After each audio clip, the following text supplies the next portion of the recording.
नमस्ते। Judiciary bye PW के platform पर आप सभी का स्वागत है। हम सभी की तरफ से आप सभी को स्वतंत्रता दिवस की हार्दिक शुभकामनाएं।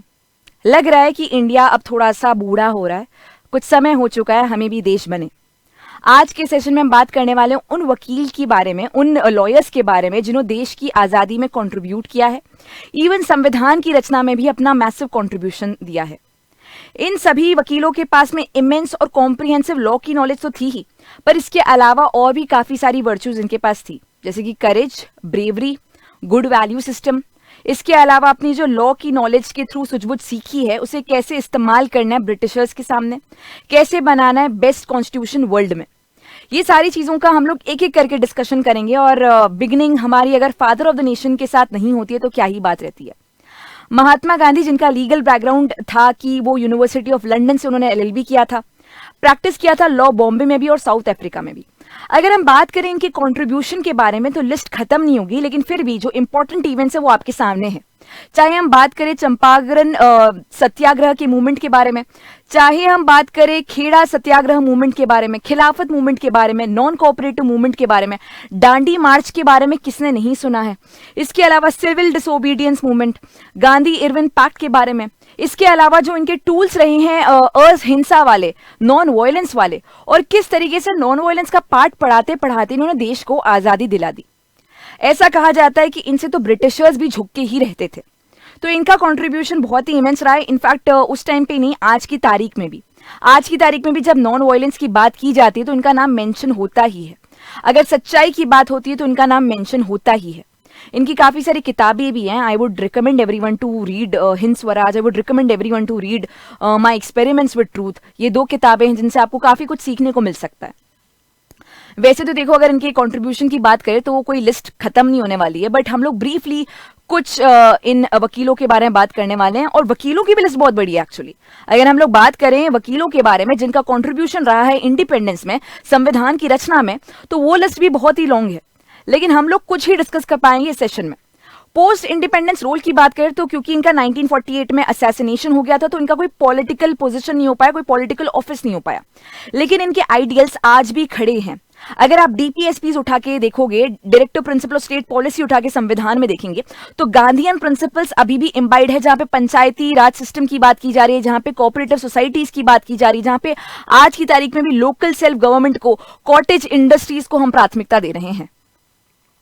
इसके बाद में अगर हम लोग बात करें जवाहरलाल नेहरू की, तो ये सन थे मोतीलाल नेहरू के। इनके जो पिताजी थे वो भी बहुत ही प्रोमिनेंट लॉयर थे। अगर हम बात करें तो ये बहुत ही स्ट्रांगली नेशनलिस्ट थे। इसके अलावा इनके आइडियोलॉजी जो थी वो काफ़ी लिबरल तरफ थी और बहुत ही प्रोग्रेसिव लेवल पे थी। इन्होंने अपना जो लॉ पढ़ा था वो भी इंग्लैंड से पढ़ा था, Harrow school, Trinity college, Cambridge, and trained in the law in the Inner Temple. अगर इनके कंट्रीब्यूशन की बात करें तो 1919 में इन्होंने ज्वाइन किया था इंडियन नेशनल कांग्रेस को। 1920 टू 22 इन्होंने लेड किया था नॉन कोऑपरेशन मूवमेंट को, led the civil disobedience movement in 1930। 1938 में आर्ग्यूड फॉर पूर्ण स्वराज, कंप्लीट इंडिपेंडेंस की बात की थी इन्होंने पहली बार लाहौर सेशन में। संविधान की रचना के दौरान बात करें तो इनका ऑब्जेक्टिव रेजोल्यूशन का जो आइडिया था वो इनके द्वारा प्रेजेंट किया गया था। और ऑब्जेक्टिव रेजोल्यूशन को आज के समय में आप प्रियम्बल के नाम से जानते हो, जो कि हमारे फाउंडिंग फादर्स के जो भी दिमाग में क्या चीजें थी, क्या थॉट्स थे, क्या आइडियल्स थे हम सभी के लिए, क्या ऑब्जेक्टिव्स थे हमारे लिए, वो सब कुछ दर्शाता है। प्रियम्बल को blueprint of the Indian constitution भी कहा जाता है, प्रियम्बल को identity card of the Indian constitution भी कहा जाता है। तो वो जो आइडिया था वो इनके द्वारा ही प्रेजेंट किया गया था। इसके अलावा आप समझ सकते हैं कि अगर ये आईएनसी का पार्ट है तो आईएनसी अपने आप में ही कितना सारा फ्रीडम स्ट्रगल्स का में पार्टिसिपेट करती थी, कितनी सारी एक्टिविटीज इनके द्वारा, कितने सारे मोर्चे इनके द्वारा इनिशिएट किए जाते थे। ये आपके देश के पहले प्रधानमंत्री भी बनते हैं इंडिपेंडेंट इंडिया के, और इन्होंने रूल किया था 17 ईयर्स तक। काफ़ी सारे इकोनॉमिक और सोशल रिफॉर्म्स इनके द्वारा इंट्रोड्यूस किए गए थे। अगर हम लोग बात करें तो कॉन्स्टेंटली इनका फोकस था कि कैसे हम लोग लिबरल आइडियाज़ और प्रोग्रेसिव आइडियाज़ इंडिया में इनकलकेट कर सके। अगर आप डीपीएसपी भी देखो तो उसमें काफ़ी सारा योगदान इनकी तरफ से भी आया है। इसके बाद में अगर हम लोग बात करते हैं फादर ऑफ इंडियन कॉन्स्टिट्यूशन के बारे में, या फिर जो ड्राफ्टिंग कमेटी के चेयरमैन रह चुके इंडियन कॉन्स्टिट्यूशन के, उनके बारे में, तो है बी आर अम्बेडकर साहब। देखिए, अगर हम लोग बात करें आज़ादी के मूवमेंट के बारे में तो उसमें इनका कंट्रीब्यूशन है, लेकिन बहुत ही डिफरेंट अंदाज में है। इनका मानना था कि political independence without social equality जो है वो केवल और केवल पावर ब्रिटिशर्स से छीन के सुपीरियर कास्ट को देगा। तो कहीं ना कहीं पॉलिटिकल इंडिपेंडेंस के साथ साथ में हमें सोशल इंडिपेंडेंस भी चाहिए, या सोशल इनइक्वालिटी को भी खत्म करना पड़ेगा। तो इंडिपेंडेंस की लड़ाई लड़ तोड़ रहे थे, साथ साथ में सामाजिक लेवल पे जो इनइक्वालिटी हो रही है उसे भी एंड करने के लिए इनकी एक अलग लड़ाई थी, जिसका जो भी आप अधिकार देख रहे हैं मार्जिनलाइज कम्युनिटीज के लिए, या इवन काफी ज्यादा कंट्रीब्यूशन आप देख रहे हो वुमेन राइट्स के लिए, वो सब इनकी वजह से काफी हद तक पॉसिबल हो पाया है। लीगल बैकग्राउंड की बात करें तो उन्होंने भी लॉ पढ़ा था लंदन से, डॉक्टरेट अपना कोलंबिया यूनिवर्सिटी से किया था, और LSE in economics and law related subjects इन्होंने पढ़ा था। अगर हम बात करें तो इनके काफी सारे कंट्रीब्यूशन रहे हैं सोशल रिफॉर्मर के रूप में। Reserve Bank of India was based on the ideas that Ambedkar presented to the Hilton Young Commission. इसके अलावा इन्हें आर्किटेक्ट ऑफ इंडियन कॉन्स्टिट्यूशन भी कहा जाता है, फादर ऑफ इंडियन कॉन्स्टिट्यूशन भी कहा जाता है। Inspired modern Buddhist movement and campaigned against social discrimination as well. जैसे कि मैंने आपको बताया था कि काफी सारे मौलिक अधिकार हो गए जो कि इनइक्वालिटी को एंड करे, जैसे कि आर्टिकल 17 की बात कर ली जाए, इवन अगर आप आर्टिकल 15 की बात कर लो जहां पे स्पेशल लॉज की भी बात की गई है महिलाओं और बच्चों के लिए। देखिए काफी लोगों को ये कॉमन मिसकंसेप्शन है कि इन्होंने लड़ाई जो है केवल और केवल मार्जिनलाइज कम्युनिटीज की लड़ी है, पर एक्चुअली इनकी लड़ाई थी सोशल इनइक्वालिटी के लिए। तो फिर चाहे हम लोग महिलाओं के अधिकारों की बात करें, मार्जिनलाइज ग्रुप की बात करें, जो लोग भी सोशली इनइक्वल स्टेटस पे थे उन्होंने इनके लिए लड़ाई लड़ी है, और उसका जो एक झलक है आप संविधान में देखेंगे भी। इनके द्वारा काफी कुछ बोला भी गया, मतलब काफी ग्रेट इंस्पायरिंग लाइंस इनके द्वारा कही गई है जो कि कॉन्स्टेंटली रेफर की जाती है, कोट की जाती है। Life should be great then rather than long. I like the religion that teaches liberty, equality and justice. मुझे वो रिलीजन पसंद है। ये स्टॉन्च ओपोनेंट रहे हैं अनटचेबिलिटी के, और टायरलेसली फाइट किया इन्होंने डिग्निटी के लिए, इक्वालिटी के लिए, सोशल जस्टिस ऑफ दलित्स के लिए। इनके सेमिनल वर्क्स की बात करें तो एनिहिलेशन ऑफ कास्ट के बारे में आप पढ़ सकते हैं, हु वर द शूद्रास के बारे में पढ़ सकते हैं, जो कि अपने आप में एक बहुत ही पाइवटल रोल प्ले करता है आज के समय में हम लोग कैसे अंडरस्टैंड करते हैं कास्ट पॉलिटिक्स को। उसमें अगर हम लोग कंपेयर भी करें आइडिया ऑफ कास्ट का कंपैरिजन गांधी और अंबेडकर के पॉइंट ऑफ व्यू से, तो Gandhi ji actually cast hierarchy में बिलीव करते थे। उन्हें लगता था कि जो कास्ट हायरार्की है वो सही है, जो ब्राह्मण, क्षत्रिय, वैश्य, शूद्र का कॉन्सेप्ट है उसमें कुछ खराबी नहीं, क्योंकि वो अलॉटमेंट ऑफ वर्क ही तो कर रहा है। तो वो खत्म करने की रिक्वायरमेंट नहीं है, बस जो इनइक्वालिटी हो रही है, जो डिस्क्रिमिनेशन हो रहा है, उसे एंड करने की रिक्वायरमेंट है। लेकिन वहीं पर अगर हम भीमराव अंबेडकर की बात करें तो उनका एक अलग पर्सपेक्टिव था। उन्हें लगता था कि जब तक कि कास्ट हायरार्की को तोड़ा नहीं जाएगा तब तक ये डिस्क्रिमिनेशन भी एंड नहीं होगा। तो इनका ये मानना था कि ये जरूरी नहीं है कि जो ब्राह्मण है वो पढ़ते ही जाएं और जो शूद्र हैं वो सैनिटेशन वर्क या जो भी इस प्रकार का वर्क है अनस्किल्ड लेबर वाला वही करते जाएं। तो उसके लिए इन्होंने काफी लड़ाई लड़ी, और इंडिपेंडेंस में भी इनका काफी योगदान था, संविधान की रचना में तो इनका बहुत ही मैसिव कंट्रीब्यूशन रहा है। इसके अलावा हम बात करते हैं first legal adviser of the country, या फिर जो लीगल एडवाइजर रह चुके हैं संविधान की रचना के दौरान, BN राव।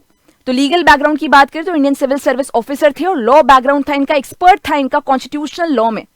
कभी मजा आता है इनसे भी संविधान पढ़ने का। सोचिए अगर लेक्चर्स उस टाइम पे होते तो, मतलब उस टाइम पे टेक्नोलॉजी इतनी एडवांस होती कि जो इनके लेक्चर्स हैं उसे भी रिकॉर्ड किया जाता, तो हम लोग इनसे भी संविधान पढ़ पाते।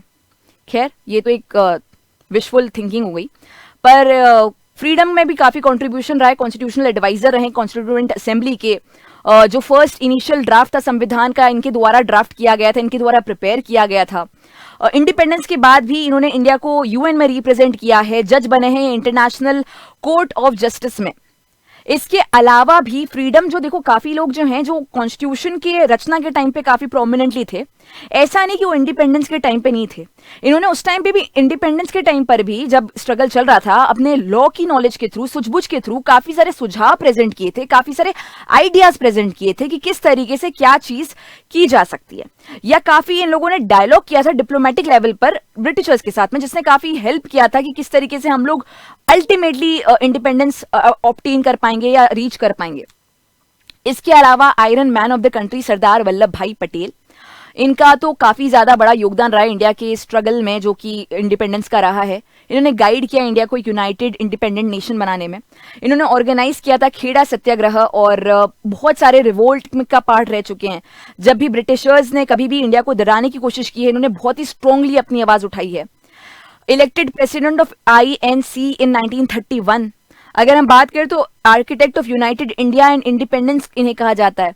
ही was elected as Ahmedabad municipal president in 1922, 24 and 27, independent India's first deputy prime minister and home minister as well. और इसके अलावा अगर हम लोग इनकी फ्रीडम स्ट्रगल की कहानी को सुने तो इनके आइडियाज बहुत ही स्टॉन्च थे, बिल्कुल ही निडर थे, और हर प्रकार का जो मूवमेंट होता है, सिविल डिसोबीडियंस मूवमेंट की बात कर लिया, कोई भी गांधी जी के आइडियाज हो गए, उन सभी से ये बहुत ही आगे चलकर लड़ाई करते थे, मतलब उन्हीं में समर्थन करके बहुत ही फोर फ्रंट पे रहकर लड़ाई इन्होंने करी है। इसके अलावा अगर हम लोग बात करते हैं तो आप भूल नहीं सकते हैं कंट्रीब्यूशन राजेंद्र प्रसाद जी का इंडियन इंडिपेंडेंस में। ये इन्वॉल्व होते हैं इंडियन नेशनल कांग्रेस के साथ में, और इसके अलावा इन्होंने 1911 में ऑफिशियली ज्वाइन कर लिया था। इसके बाद में ये महात्मा गांधी से मिलते हैं और उनके आइडिया से काफी प्रभावित होते हैं और उन्हीं के साथ में जुड़ जाते हैं लड़ाई लड़ने के लिए। लड़ाई लड़ना मतलब इंडिया की फ्रीडम स्ट्रगल में। अकंपनी किया उन्होंने महात्मा गांधी को on fact finding mission in Champaran which left a lasting impact on him, left his lucrative legal profession and university duties to support non-cooperation movement after Indian National Congress passed the motion in 1920।